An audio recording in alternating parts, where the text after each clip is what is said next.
Okay, folks, it's been a little bit since I've updated the C10 LS swap progress. I have been doing a few things. My phone died, and I haven't been able to do any videos, but last weekend I went and I got the stubby exhaust with the bungs. Those are 20 bucks each at Summit here in Texas. I just got to run over to Arlington.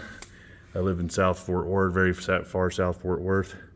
Got those headers from a buddy of mine, got those set up, so pretty close. I've got the exhaust sawed off about 2 foot back there. I'm not really happy with the transmission mount. I may end up doing something different there, but we'll see what happens. I did get my shifter. I utilized the old mount where it mounted to the column up here, and I got a piece of rod. And down underneath here, I've got a Heim joint and a shifter linkage, and she shifts. So I haven't played around with getting it lined up yet, but obviously it's in park in both positions, the column and the transmission. It does shift freely. Got my power steering hoses on. I got to shorten up that one a little bit. I've got the hot wires ran down to the starter from the eBay swap kit. I got my adapters. I got to get angle plug wires. I don't like those the way they fit. I gotta get some heater hoses and stuff. I was kind of torn. I was gonna go ahead and hook up the fans. It really isn't that big deal to wire up the relays and stuff, and they weren't super expensive. But since I had this water pump, I got a fan clutch and a fan coming. We're just gonna do a mechanical deal for now, just so I don't have to mess with it. So O2 wires are hooked up. Transmission transmission cooling lines are hooked up. Transmission wiring VSS is hooked up. So I went to the old pulled parts and got a tack module and a pedal. I'm going to mount this pedal today. I got to go down and get me some strap, some 3-inch metal plate, and we're going to cut this thing. We're going to take this off here and here, and I'm going to end up using these 2 holes and lining them up. I saw this on a video, Old Ugly Truck Experience or something like that, and I should be able to mount it there. And it's going to bring, I'll have to do some measuring, but I'm going to bring the pedal to the, see if I can get this done with my foot. I'm going to bring the pedal over here so it lines up, and then put it at the right position. And these are pretty short throws pedals, so we can go vroom vroom. And then I got the module, so we'll have to start running the wires. I'm kind of torn on what I'm going to do with gauges.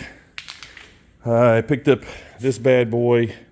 I'm not doing speed density to start out with. I'm going to use the MAF sensor. So I got a little bit more wiring. I got to wire in the fuel pump system, which I do not have yet. So I got to put the relays in, and then we'll start buttoning this thing up. I get the fan and fan clutch on, and we'll put the clip back in, and then we'll start getting some hoses and stuff going. But it's late afternoon. I've been working on it a little bit today. It's 4:15, and I've got a whole bunch of other projects I'm doing too. I changed one tire, got another tire ready because that bad boy's going on another trip.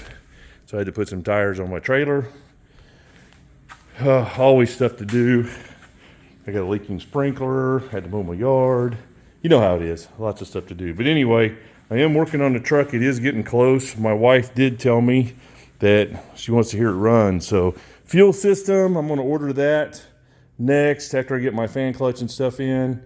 And I've already ran the line up here and got it plugged in. So I got to drop the tank down, set up the Corvette filter with the return line. It's already supposed to be set at 58 pounds of pressure. I'll be able to hook the fuel pump up, run it to that Corvette filter, have a return line, go back to the tank, which I've already got all set up for the return line, and plug that thing in. I got a wire relay. I got a wire to my relay system, hot wires for the fuel pump and the starter relay. And then I got my starter wire halfway ran. It's just dangling right there. I'll tie into that. I've already got a starter wire. And then I got to get an air intake system built. So I don't have a whole lot of money in it. I think with the motor and all the stuff I'm ordered and built and stuff, I think I'm around maybe $2,000 right now on top of the cost of the truck. Yes, it would have been cheaper just to throw a 350 in it. Yes, I probably should have, but that isn't why I bought this truck. And I can already tell you, I've had a lot of fun learning with this thing. I do want to drive it because I love driving this truck. I'm ready to drive it. But in the meantime, I've learned an awful lot of stuff on what to do and how easy but still complicated it is to put an LS swap in. So anyway, more to follow. I'm going to build the throttle. Hopefully I'll get it done today or tomorrow.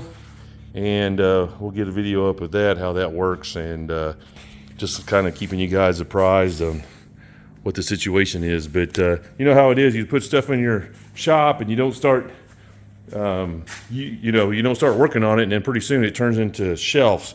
I literally put these tires in here 2 weeks ago, and they've become shelves. My workbenches are shelves. I've been doing pretty good here, but all of a sudden I gained a rug and some towels, some insulation, and I'm ready to get some of this stuff out and get this thing going.